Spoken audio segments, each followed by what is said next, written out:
going, me family? C.Mea here with a pro tutorial. I know it's been a long time since last time I did one, but this one is pretty cool. It's the flying technique tutorial. I use the flying technique a lot nowadays for my stop motions, and today I'm gonna teach you how to do it. Yeah, it's pretty easy. It's just very time consuming. So I'm going to be editing this image. Yes, the books are French, but whatever. It's a good book series though. It's like whatever. It's fun. So yes, usually I use bricks to hold my objects in the air or whatever, but the dragons are just too big, so I had to use books. And see, he looks like his she, 'cause Flame in my series is a female, but she looks like she's flying here from the position I put her in. And I made sure you always want to make sure that everything is seeable. Like this here, there's a little bit of the beard that's hidden, so I'll never be able to show that in the image. That'll go away, but it doesn't matter because it's just a little bit.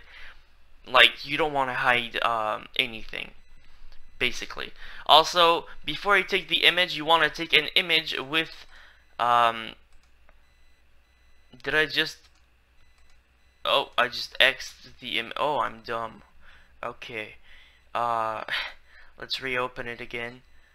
Oops, sorry. Which one? It won't be long. It's somewhere in here, kind of. 52, 53.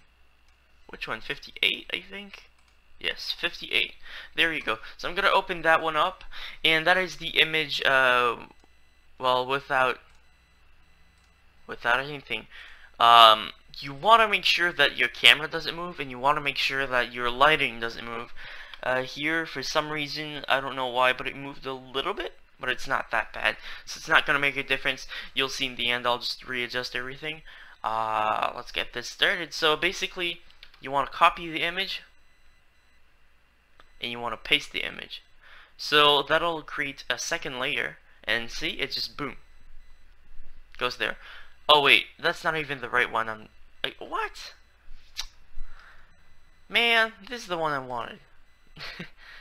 Copy, paste. Why did I choose the second image before the other one? It's because that one is a little bit more complicated, and I think it's better for tutorial. So you want to make sure you don't have to use GIMP. GIMP is free, and GIMP is very professional. It's awesome. It can be done with Photoshop. It can be done with a lot of things. Basically, you just want any program that has an eraser tool that you can adjust the size of, and a magnifying glass tool or a zoom tool, whatever, because that's what you need. You don't need the other functions. You know, I know GIMP a little bit, but I'm not a professional at it, and I'm a professional at what I do with it, but not everything. So basically, you want to start by zooming in. You want to make sure you zoom in enough. See, that's good. So that part of the beard here, like this, it's we'll never see that. But since it's at 8 frames per second, you don't see the little mistakes like those. You won't see them. Also, if you want to use the flying technique, please make sure you're at least at 8 frames per second. I mean, that's my recommended minimum. You can do it at 4, you can do it at 0. What? You can do it at 1. 0 is not a thing. But it's just, the choppier it is, the more you'll see the mistakes, and it's very easy to do a mistake, because the flying technique is never going to be perfect, and it uses like the illusion of like the image movement to compensate for the little mistakes. So I'm gonna take the eraser tool. It's at 500 right now, so if I click, it's just gonna, it just destroys everything. So yeah. Also, I don't know what's usually it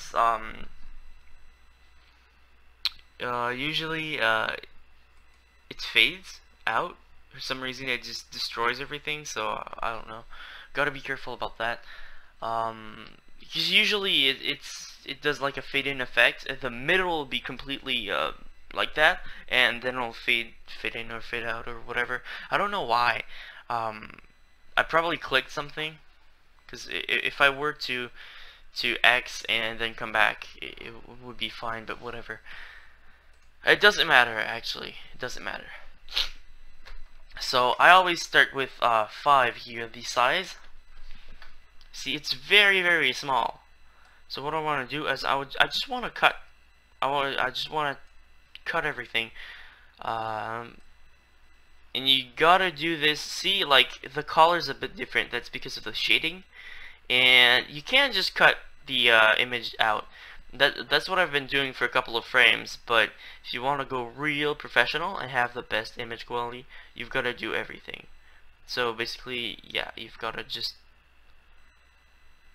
yeah, you've got to go around the object completely. So I think I'm gonna speed up this part, and I'll see you in a bit when I'll be done.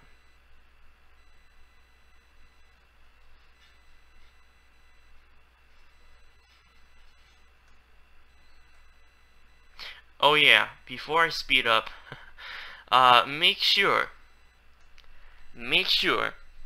don't do everything at once, because you'll just ruin. Like if you go here, oh perfect, yes, perfect, yes, perfect. Oh, what did I do? Well, Control Z, or select, edit and undo. To come back, but you want to lift your mouse after every little bit, because it'll kind of save.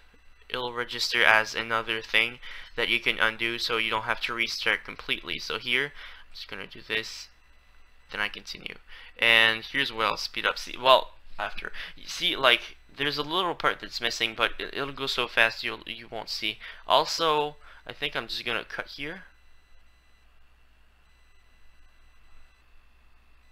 Yeah, see, like that looks a little bit more natural.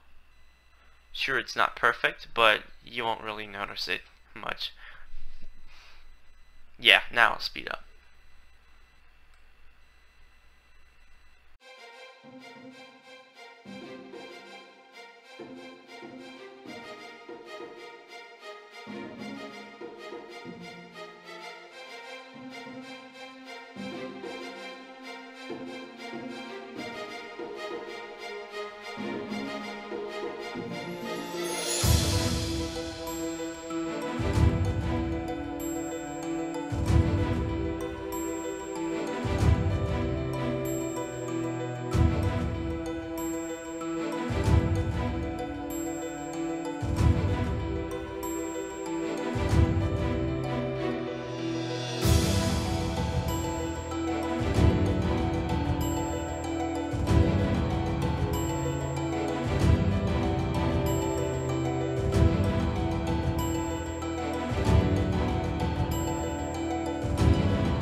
Okay, so yes, that's what happened. I had hard edge clicked on, and that is gonna do something like this. If you unclick hard edge though, it fades out, and that's kind of what you want, because it does give a better look to the thing. And also, because you're zoomed in so much, it's a little bit blurry on the edges, so you kind of want to do that to make sure it stays a little bit blurry, or else it's gonna look way too sharp and you're gonna see all the mistakes. So that's what you want. Hard edge unclicked, it's gonna give something very beautiful like that. And you want to fill in all the little things. You want to basically fill in everything. Oops, sorry for the mic. You want to go around the object completely. You also want to go in the object and fill in all the little things.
Okay, so now you can see the little um, border here. See everything that if you see a border, that means it's not complete. So basically you want to go and erase until the border is gone. So if you see even just a tiny thing like that, you know the border is still there, so you gotta go there. You gotta make sure there's no border. And that's basically it for the size 5. I'm gonna go and do the size 10 now. So let's just see how it looks. It should look very, yeah, see, it's all been done, and it's not completely perfect up close, but up far like that, or down far, I don't know. Uh, um, it does look very good, and basically we're just gonna go and erase everything else. And I just noticed I forgot one thing, so I'm gonna do that right quick before going to size 10. And sometimes you want to fill in, take care of it with the size 5. Sometimes you want to wait until size 10 or size 20. Like here, I'm just gonna leave it there, and I'm gonna complete that with size 10 because it's gonna take way too long with the size 5. So yeah, I'll come back with another video, or I'll just, super fade in, fade out. Okay, so now we will take the size 10. Oh, I like size 10 because it's twice as big as size 5. You could go size 8 or something. It's less dangerous because at size 10 you're double the size. Basically wanna follow the outer line with your mouse. That way it's always gonna stay in because it's twice the size. So basically it won't really go in there, because if you're halfway there, half of it's gonna be there, meaning size 5 is going to be whatever. See, you get what I'm saying. Size 10, basically you want to go and follow the outer line, maybe a little bit more on the outside, because that part's already done. Basically we're just making sure that the line doubles in size. That's what we want, so that we can go with size 20 and put a lot more work. So yeah, if I go here, see, it's much fatter, and it's better that way. It's not dangerous. The 5 is probably the most dangerous because you're going and actually drawing the lines.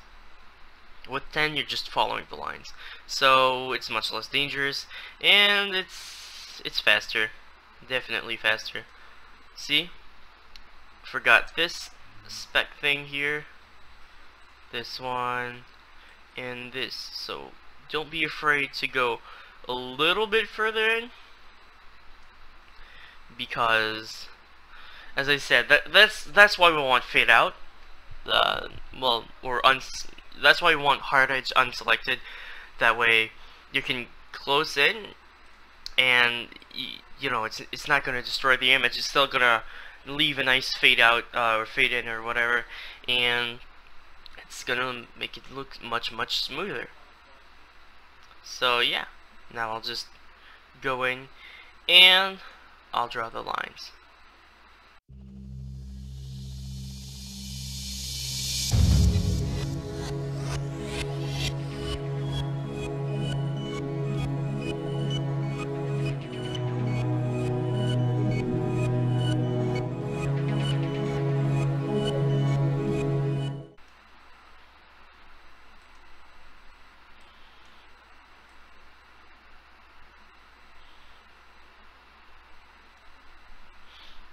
Also, I basically fill in all those little things here with the 10, just to make sure that the 20 doesn't really have to do it, because sometimes it's difficult with the 20 because it's too big and it's too dangerous. So you want to take care of these areas like I filled them in, and it's just gonna work much nicely, much nicer, you know, in the end, and it's gonna be much better. So that's what you want to do with the 10. You want to make sure that everything is smooth and that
Okay, so now that's how it should look like. Should look like the shape is there, but you know, it should look like there's some kind of bubble enveloping the character slash object slash whatever you're animating, and you should see that, you know, there's a background, you know.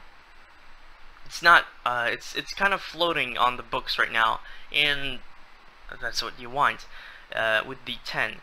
Now you want to go and go with the 20 here. It's much bigger. Well, of course here it's very small, you don't see it, so that's why we're gonna zoom in again and keep it up. Though I'm not gonna stay at this thing. I'm gonna go and zoom out a bit. Yeah, see, it's basically the same size as the 10, with these zoomed out at this range, but the image is smaller, so you know you can see the difference. It's twice as big, and we want to play with it a bit, because afterwards we're gonna go with the 50, and it's more than twice the size, so that's why you want to have a nice play, you know. The 20 should go really quick though.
And there you go.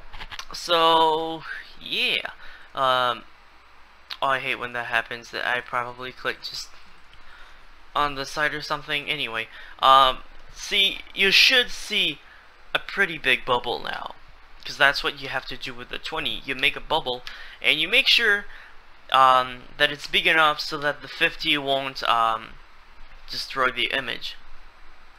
So now I'm gonna click on 50. Or I actually change it to 50, and oh, I put 500. I was like, 50's not that big. Anyway, 50's there, and basically with the 50 I'm gonna take care of that, and make the bubble bigger again. So I'm gonna zoom in, but not as much as I was. I think I can, yeah. See, that's pretty good. Now everything is smaller, and you can come with the 50. The 50 is really quick. See, it's big. And here you basically want to make the bubble very big, very large, so that you can massacre everything with the 100. And afterwards the 200 maybe. Sometimes I only use the 50, it depends. Of course, I am taking a huge time to edit this image. Usually it doesn't take me that long. Usually I don't do it as professionally. I just cut, you know, I don't know, I round up some corners or whatever, and I find shortcuts. Usually I just I just detached the image from the books slash bricks. Yeah, but this time I'm actually gonna do it completely to show you guys what it should look like. And remember, this tutorial, I'm not making it on purpose short or anything like that. That's why it's longer than it maybe should be. I don't know. There are multiple tutorials on that are much shorter, but this one is a complete tutorial, and you can really see what I'm going through when I edit my images for my stop motions, because basically this is one of the image for X-Fighter Season 2 Episode 7. So I'm editing this before the episode goes out, before the complete editing, but the tutorial is gonna go live afterwards. So that's pretty nice. And of course, the longer you take to edit your images, the better they should look. So technically you want to take your time. Also, I am destroying the shadow. That's because I don't want the shadow. I could keep it, but it wouldn't make sense because there would be like a half shadow, and I don't know how to make shadows. Well, I know how to make shadows, but I'm not good at them, and I might do a tutorial on that at some point. Maybe. I'm not too sure. If I learn how to do it and I get good at it, maybe I'll do a tutorial for you guys on that, so you can see what I go through to add the shadow, because with the shadow it's much more realistic. But at the same time, this is a sky background, so you're never gonna leave a shadow on the sky. So it's not that bad, at least for the dragons. Up until now, the dragons are the biggest things I've had to use the flying technique on, and usually for a minifig it takes about 5 minutes to edit an image. For a dragon it can take much longer. Am I already done? See, that's what I mean. 500, the 50 is much faster, and as you can see, the bubble is just big, and this is not part of the bubble, this is not part of the bubble. The bubble is like this whole thing, so it's much better. I'm gonna go here, I'm gonna put 100 here, and this is much bigger. This is much bigger. There we go. And this is just, you just want to make it as big as possible. As big as possible. Because afterwards you're just gonna be... the thing is, why I'm erasing this, because there's the double layer, so when you erase the first layer, it shows the second layer. But the reason why I'm deleting or erasing that part is because the shadow and the lighting is a little bit different, and I want to make sure that it's perfect. That way you don't see like a line, sorry, a line that changes or anything like that. I know I've had it for the other images I edited the other day, because, well, I didn't do the complete thing. Sorry. Sometimes you want to do the complete thing, but it's very time consuming, and I don't always have 30 minutes, 40 minutes to edit only one image, because this time I had 14 to edit. And 14 dragon images, that's a lot, definitely. So as you can see, I'm just changing this, and as you can see here, it's darker. Now it becomes lighter, so there's no difference. Everything's gonna be perfect, at least for this image. So the background is gonna go with the dragon, and everything is gonna go with the dragon, and it won't seem as if I think I'm pretty done here. It won't look like like you use the flying technique. Because if you do it really quick, it looks as if you have that flying technique, and it's screwed up in a way. But if you do it really professionally, it won't look like the flying technique's there. So here I'm gonna zoom into the original size, and I think I can go 500. I think I can go 500. Yes, I can. So 500. Basically, just want to go and erase everything.